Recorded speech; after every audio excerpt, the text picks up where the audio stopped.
Selamat datang di Pojok Santai. Sebelum Anda mendengarkan audiobook ini, kami menginformasikan bahwa channel ini adalah review audio dari buku yang ada di Indonesia. Untuk membaca keseluruhan buku ini, kami menyarankan membeli buku aslinya di toko buku kesayangan Anda, baik offline maupun online. Keberadaan channel ini dimaksudkan untuk membantu Anda mendapatkan pengetahuan dari buku-buku kesayangan Anda. Jangan lupa untuk subscribe, like, dan komen. Selamat datang di Pojok Santai, channel khusus yang membahas komik dan novel dengan cara asik.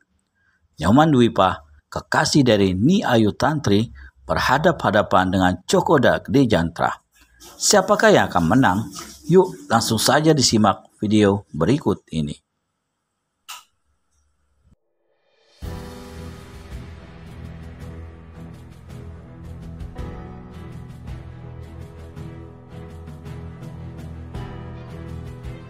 Dengan seringai maut tersungging di mulutnya, pemuda ini memukulkan tangan kirinya ke depan. Hush. Nyoman Dwipa merasakan satu sambaran angin yang laksana badai hebatnya.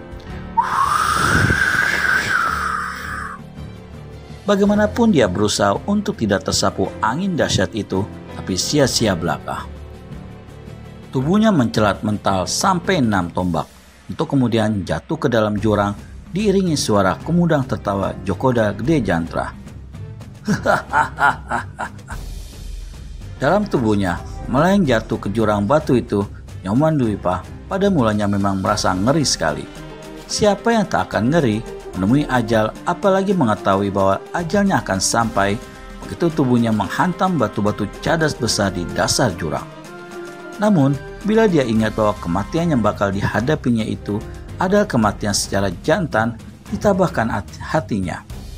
Dia percaya pula bahwa rohnya akan berjumpa di alam akhirat dengan roh Nyi Ayu Tantri. Kalau di dunia mereka tak punya kesempatan untuk hidup berdampingan, moga-moga di alam akhirat hal itu akan kesampaian. Makin jauh ke bawah, makin cepat jatuhnya tubuh pemuda itu. Di atas jurang masih mengumandang suara tawa Cokoda Gede Jantra.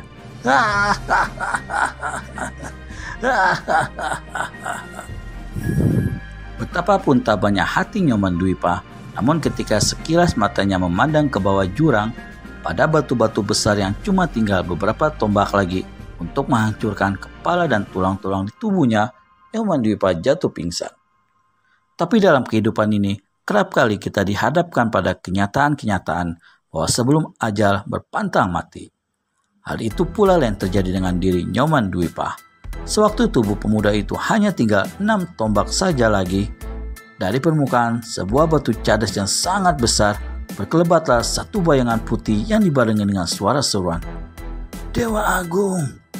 Yang berseru ini adalah seorang kakek-kakek tua renta berpakaian putih. Rambutnya yang panjang terurai macam rambut perempuan. Janggutnya yang menjela dada serta kumis, bahkan kedua alisnya berwarna putih bersih macam kapas.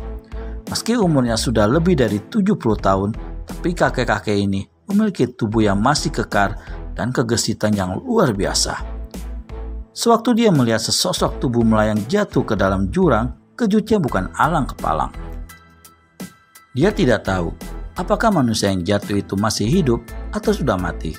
Meski demikian, kakek-kakek ini segera mengangkat kedua tangannya dan mendorong ke atas. Satu gelombang angin padat bertiup memapasi tubuh Nyoman Dwipa. Untuk beberapa detik, tubuh pemuda itu tertahan di awang-awang. Untuk mengurangi kekuatan jatuh tubuh pemuda itu, si orang tua menggerakkan kedua tangannya ke kanan.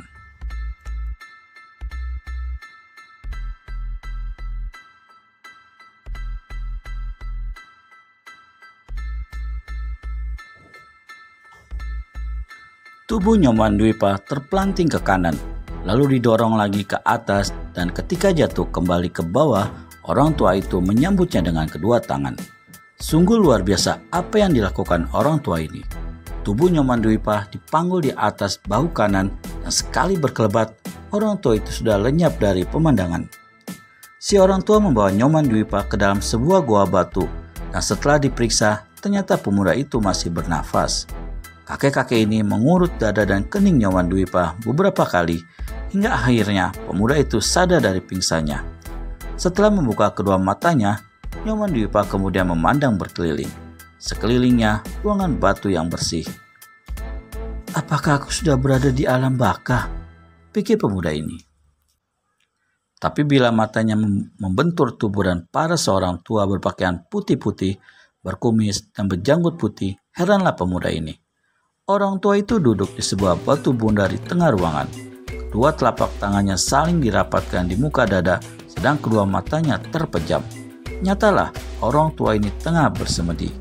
Tapi anehnya, begitu Nyoman Dwipa menyalangkan mata dan memandangnya terheran-heran berkeliling, tanpa membuka matanya si orang tua berkata, "Orang muda, kau tak usah heran, kau berada di tempat yang aman." "Di manakah saya, Bapak? Apa yang telah terjadi? Dan siapakah Bapak ini?" tanya Nyoman Dwipa seraya bangun dari tempat tidur yang terbuat dari batu. Tanpa membuka kedua matanya kembali, si orang tua berkata, "Kau berada di tempat yang aman, orang muda. Ketika aku berada di dalam gua, kudengar suara bentakan-bentakan yang diseling suara tertawa serta suara beradungnya senjata di atas. Aku keluar dari gua tepat pada saat kulihat sosok tubuhmu melayang jatuh ke dasar jurang. Selanjutnya, Dewa yang agung telah menyelamatkan kau dari kematian." Kini ingatlah Nyoman Dwipa akan apa yang telah terjadi dengan dirinya. Dia bertempur dengan Cokoda Gede Jantra, kemudian didorong dengan satu pukulan dahsyat hingga mencelat mentah dan jatuh masuk jurang.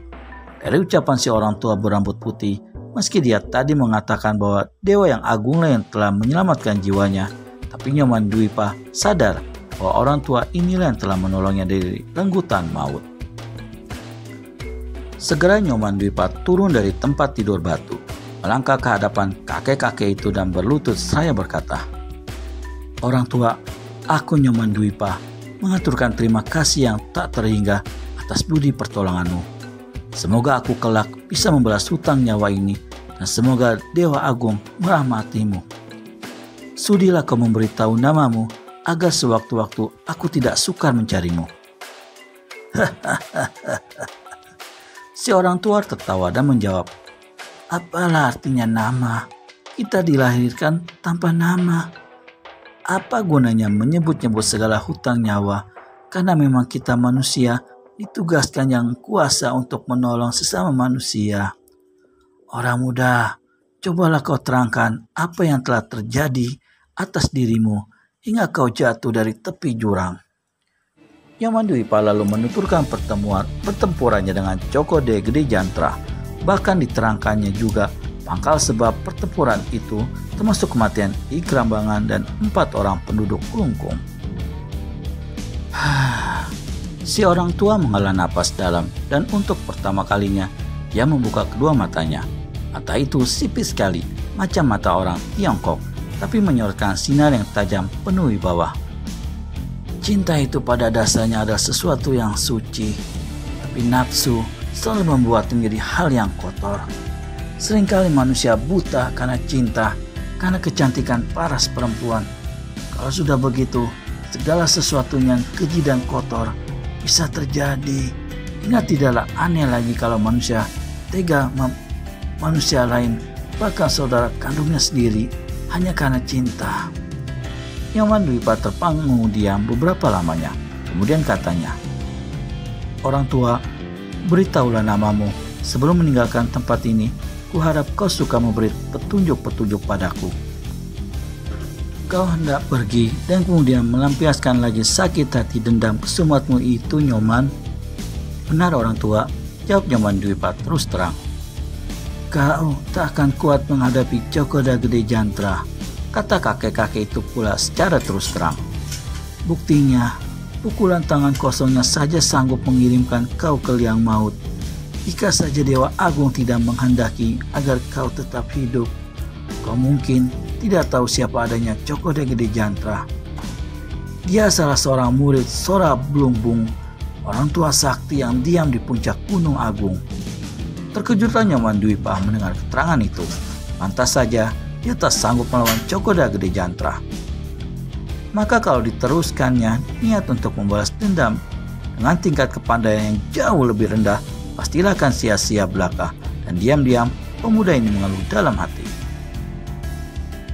Diangkatnya kepalanya yang ditundukkan dan berkata dengan sungguh-sungguh pada si orang tua, "Aku yang bodoh ini, mohon petunjukmu orang tua."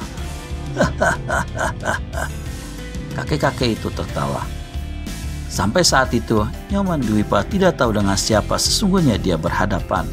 Kakek-kakek berambut dan berjanggut putih itu bukan lain Menak Putuwengi, tokoh silat yang paling tinggi ilmu kesaktiannya di antara tokoh-tokoh silat lainnya sekitar belasan tahun yang silam.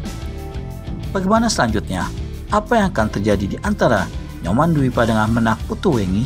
Temukan jawabannya di video selanjutnya hanya di channel Pojok Santai. Segera subscribe dan tekan tombol lonceng untuk mendapat notifikasi video terbaru dari kami. Terima kasih dan sampai bertemu kembali.